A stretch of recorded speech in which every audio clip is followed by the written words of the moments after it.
Uh-huh.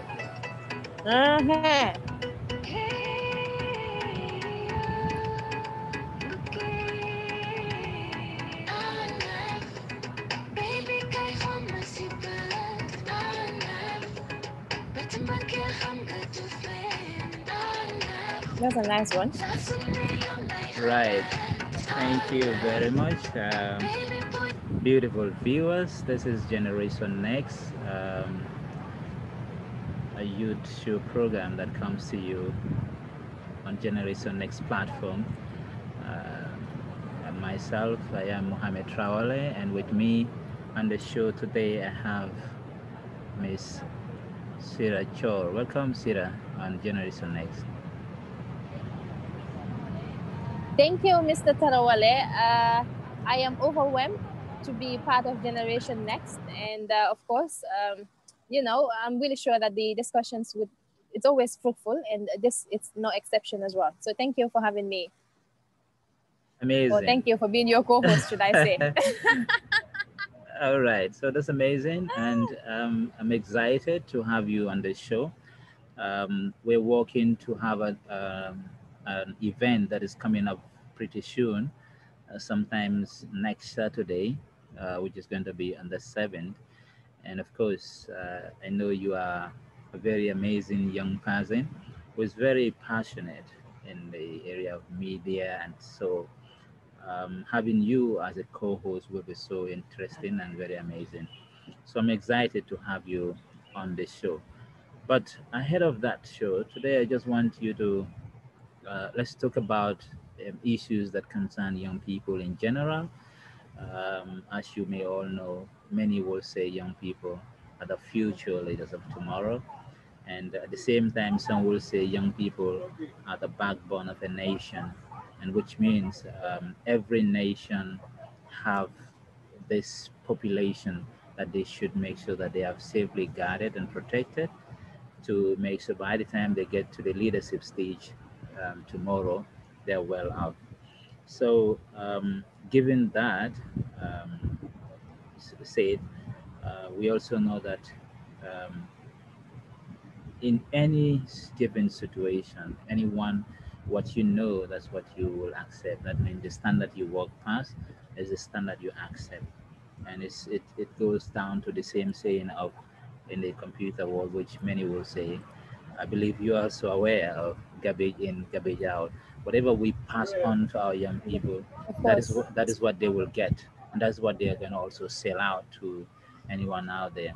So what do you think the society can do to help make young people think better for themselves and start working on issues that can help them to be better off in the society? It's a conversation that is just trying to put you out there, put you on spot. Right.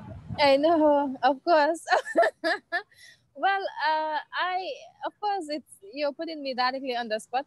However, I would speak based on my own experience, or I'll speak based on what I think. If it should have been applied to me, then things would have been best. Well, fortunately, fortunate partially, it's applied, and of course, hence the reason why I can sit here and share with you this platform. But one thing that I always say is I believe in efficient education. I believe in having the right education. It's not just having education when there is no efficiency. So Hmm. I believe in efficiency in whatever one does, Right. because you don't want to haphazardly be involved in something, in a haphazard manner and think Right. you know it all. I think this Right. is a major problem that's affecting most of us, especially in Africa. Right. Most of us think we know it all, Hmm. or should I say, people that I work with or people that are closer to me. Sometimes, they tend to think that we know it all, but the general fact is no one can know it all, right? That's But true. again, brings me back to the question.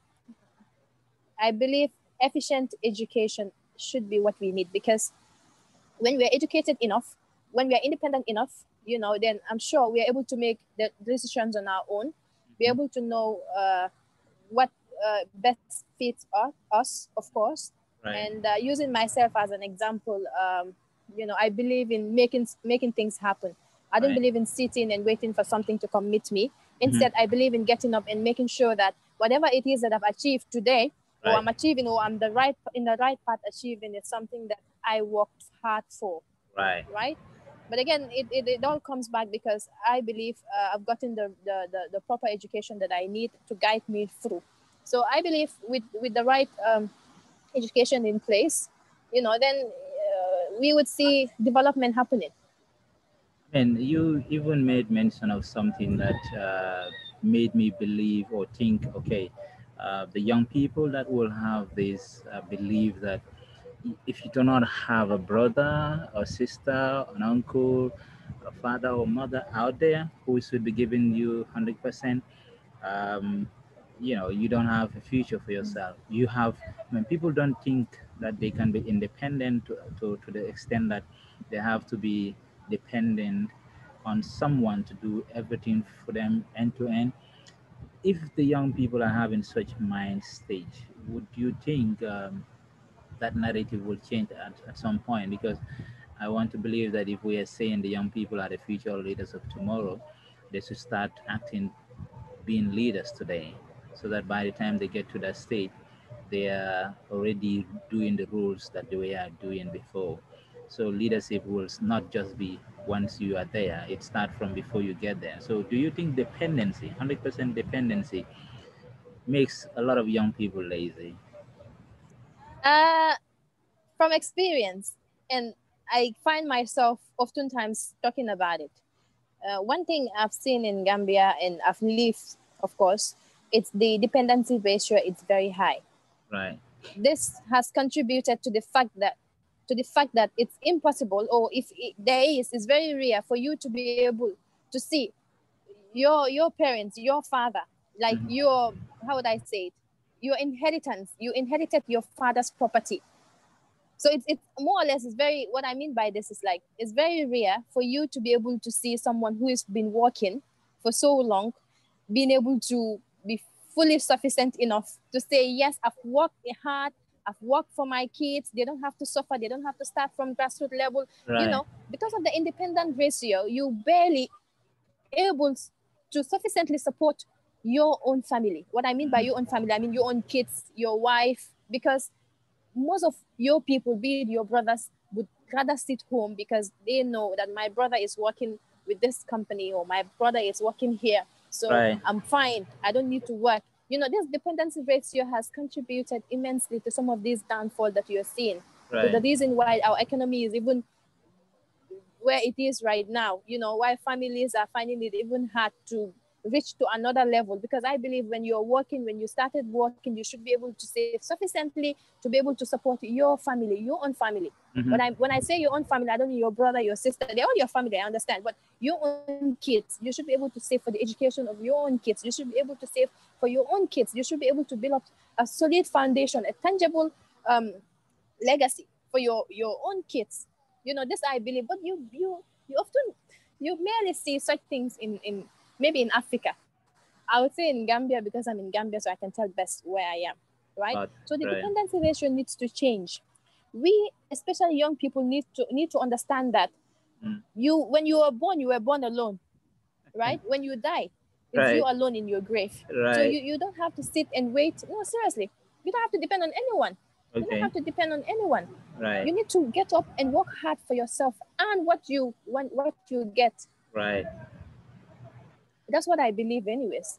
No, So that's with this very. dependency syndrome, if you do not change that, the Mhm. future that we call for, which is young people are the future leaders of tomorrow, we don't want to have us as young people, because I'm Right. part of it, us as Right. young people, Right. being the future leaders of tomorrow, when actually we're not even taking the step. Because a journey to 1,000 miles begins with a step.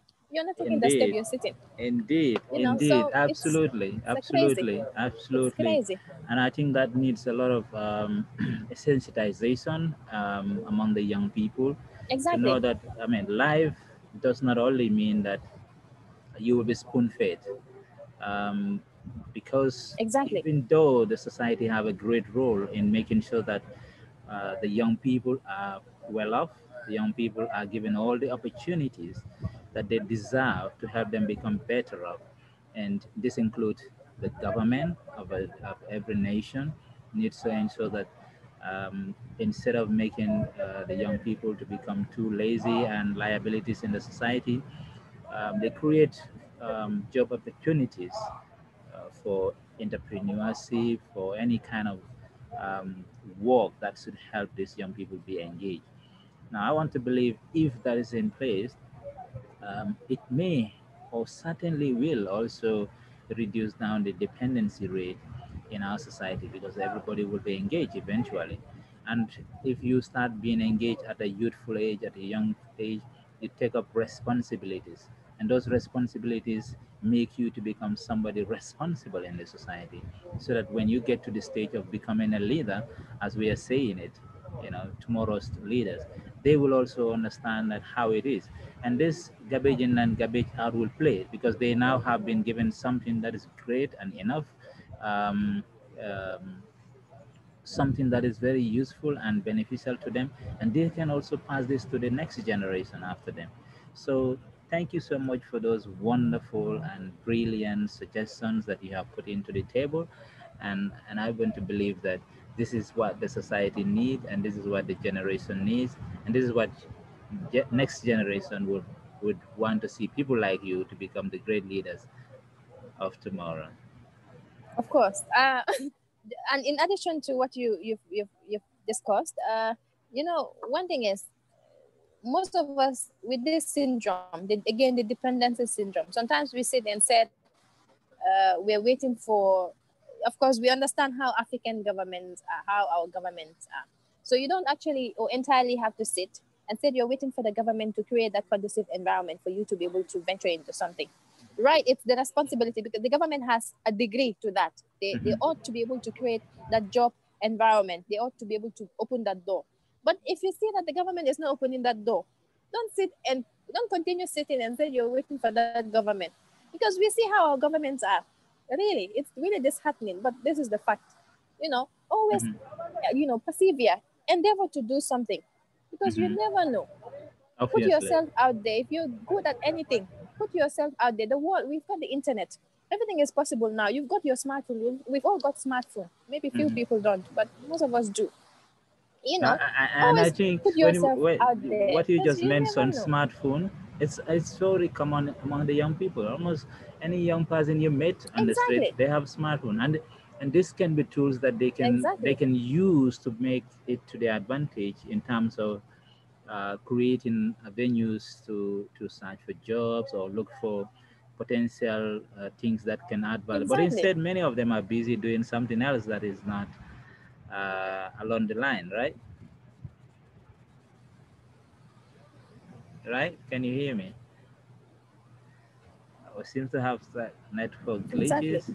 Yeah. Exactly. Okay. Yeah. I can. It's buffering a little bit, but yeah, I can. Of Okay. course. We're good. Right.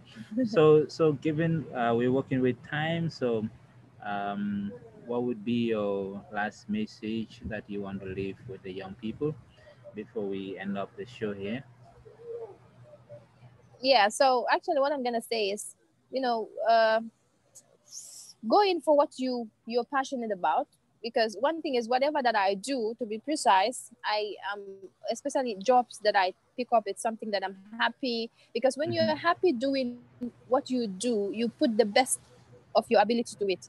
Like, you see me at work, I have this smiling face. When I smile, they're like, oh, it's because I'm happy. Smiling alone, even, it's happiness to me. It's It passion. is. I'm passionate about smiling. Uh-huh. So go in for Uh-huh. something that you love doing, something you're passionate about, and the sky is the limit, man. Sky is the limit, indeed. Thank you Of very much, course.